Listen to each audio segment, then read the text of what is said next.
वितरण के माध्यमों के तहत हम बात कर रहे थे और आज हम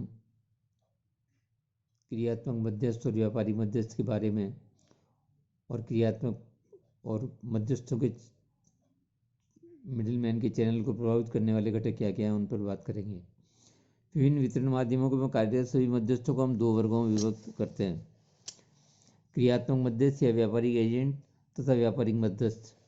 क्रियात्मक मध्यस्थ वे मध्यस्थ होते हैं जो विभिन्न प्रकार की विपणन सेवाएं प्रदान करते हैं। इनका प्रमुख कार्य उत्पादक से उपभोक्ता तक माल पहुंचाने की क्रिया को सरल करना तथा उसमें सहायता पहुंचाना है। इस प्रकार के मध्यस्थों में हम निम्नलिखित को सम्मिलित करते हैं। दलाल वह व्यक्ति होता है जो अपने नियोक्ता के नाम से उसकी ओर से माल का क्रय विक्रय करता है। ये क्रेता एवं विक्रेता से संपर्क स्थापित करने का कार्य करते हैं।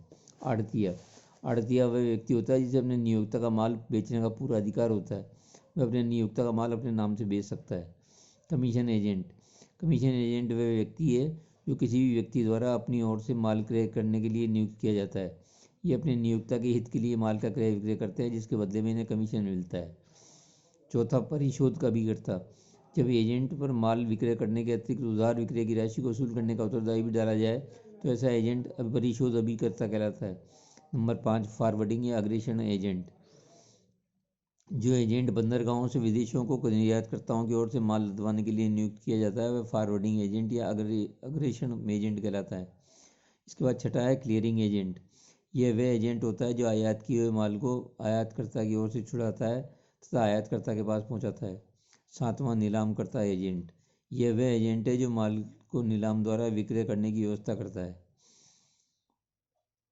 इसके बाद दूसरा है व्यापारिक संबंध। व्यापारिक मध्यस्थ मुख्यतः रूप से दो प्रकार के होते हैं, थोक व्यापारी और फुटकर व्यापारी। सबसे पहले नंबर 1, थोक व्यापारी। थोक व्यापारी वह व्यापारी होता है जो उत्पादकों या निर्माताओं से भारी मात्रा में माल खरीदता है, उसे संग्रह करके रखता है तथा फुटकर व्यापारियों को छोटी छोटी मात्रा में आवश्यकता अनुसार माल का विक्रय करता है। यह उत्पादक तथा उपभोक्ता के बीच की कड़ी है। इसके बाद है फुटकर व्यापारी। दूसरा, फुटकर व्यापारी वह होता है जो अंतिम उपभोक्ताओं को माल विक्रय करता है। यह अनेक प्रकार के अनेक निर्माताओं से बनी हुई वस्तुओं का संग्रह करके रखता है। यह अपनी दुकान या स्टोर को सजावट पर पूरा ध्यान देता है। यह ग्राहकों को बहुत छोटी छोटी मात्रा में माल का विक्रय करता है।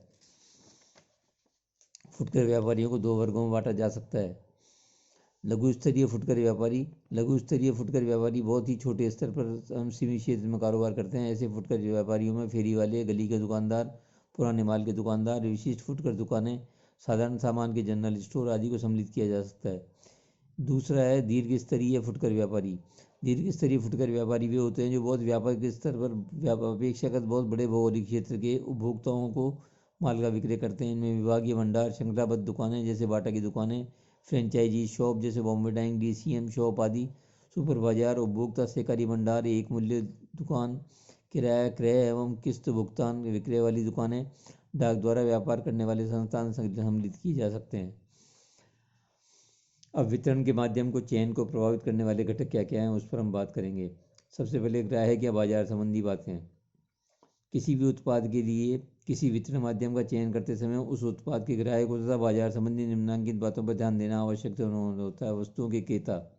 नंबर 1, सर्वप्रथम उत्पादक को वितरण के माध्यम का निश्चय करने से पूर्व इस बात का ध्यान रखना होता है कि उसके उत्पादकों के ग्राहक कौन हैं। क्या वे औद्योगिक ग्राहक हैं या उपभोक्ता ग्राहक हैं। यदि औद्योगिक ग्राहक हैं तो माल सीधा एजेंट या थोक व्यापारी के माध्यम से विक्रय किया जा सकता है, परंतु यदि वे उपभोक्ता ग्राहक हैं तो फुटकर व्यापारी को भी मध्यस्थ के रूप में लेना आवश्यक हो जाता है। नंबर 2, संभावित ग्राहकों की संख्या। जहां संभावित ग्राहकों की संख्या बहुत बड़ी होती है, बड़ी संख्या में मध्यस्थों को नियुक्त किया जाता है, परंतु यदि संभावित ग्राहकों की संख्या सीमित है तो उत्पादक प्रत्यक्ष रूप से ग्राहकों को माल का वितरण कर सकता है। नंबर 3, बाजार का भौगोलिक केंद्रीकरण। यदि बाजार का भौगोलिक क्षेत्र बहुत छोटा है तो उत्पादक स्वयं ग्राहकों से प्रत्यक्ष संबंध स्थापित कर सकता है और कम से कम मध्यस्थों की आवश्यकता पड़ती है, परंतु यदि बाजार का भौगोलिक क्षेत्र बड़ा होता है तो मध्यस्थों की संख्या में वृद्धि करनी पड़ती है। नंबर 4, आदेश का आकार। यदि उत्पादक के पास आदेशों की संख्या तो कम किंतु आदेशों की राशि बड़ी होती है तो उत्पादक को प्रत्यक्ष विक्रय या कम से कम मध्यस्थों वाले वितरण का माध्यम अपनाना चाहिए, किंतु यदि आदेशों की संख्या अधिक हो और उनकी राशि बहुत थोड़ी हो तो प्रत्यक्ष विक्रय लाभप्रद नहीं है।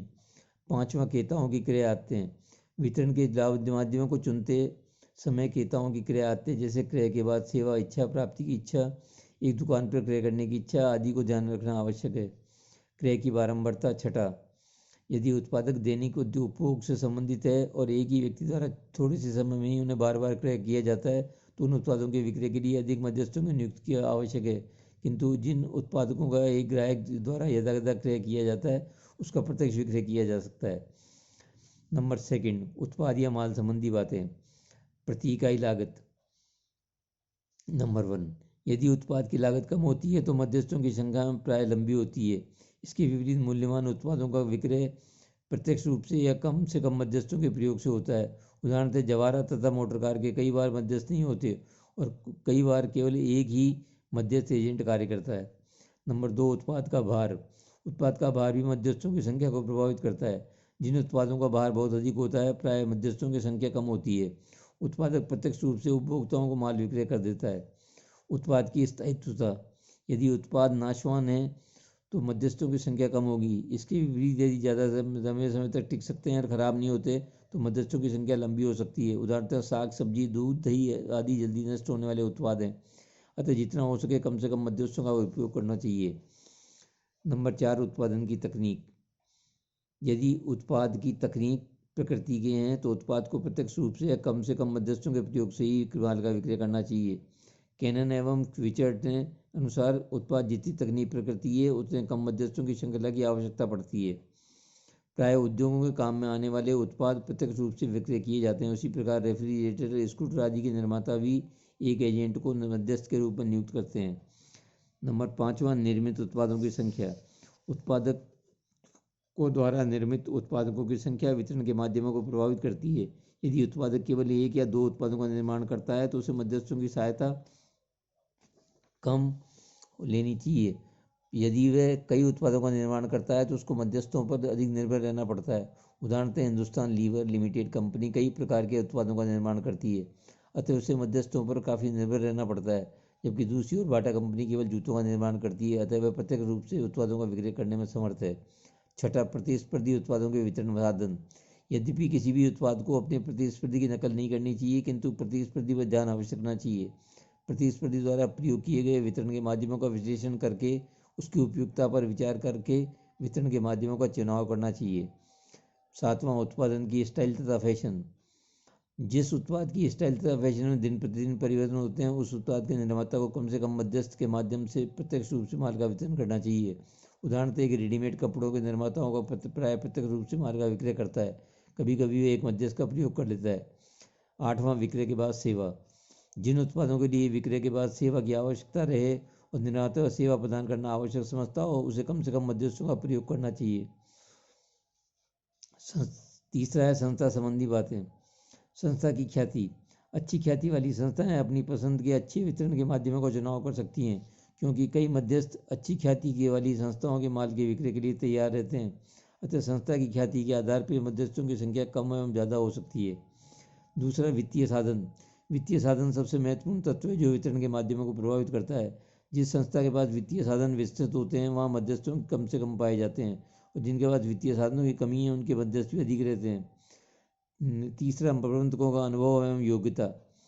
जो प्रबंधक बाजार संबंधी संपूर्ण ज्ञान रखते हैं उन्हें कम से कम मध्यस्थों की आवश्यकता होती है, तथा जिन प्रबंधकों का बाजार संबंधी ज्ञान अनुभव सीमित होता है और विपणन प्रबंधन की क्षमता कम होती है उनके अधिकाधिक मध्यस्थों का प्रयोग करना पड़ सकता है। चौथा, वितरण माध्यमों पर नियंत्रण स्थापित करने की इच्छा। कभी कभी उत्पादक वितरण के माध्यमों पर पूर्ण नियंत्रण स्थापित करके बाजार में प्रतिस्पर्धा पर विजय प्राप्त करना चाहता है। इस उद्देश्य से कम मध्यस्थों की नियुक्ति करते हैं और प्रत्यक्ष रूप से माल के विक्रय को प्रोत्साहन देते हैं। 5वां, मध्यस्थों की सुविधाएं। वितरण के माध्यमों का चुनाव करते समय इस बात को ध्यान में रखा जाता है कि उत्पादक संस्था मध्यस्थों को कितनी सुविधाएं दे सकती हैं। छठा, संस्था की परंपरा। वितरण के माध्यमों के चुनाव में संस्था की परंपरा भी महत्वपूर्ण प्रभाव डालती है। यदि पहले से मध्यस्थों का अधिक प्रयोग किया जाता रहा है तो संस्था भविष्य में ऐसा करना वांछनीय समझती है।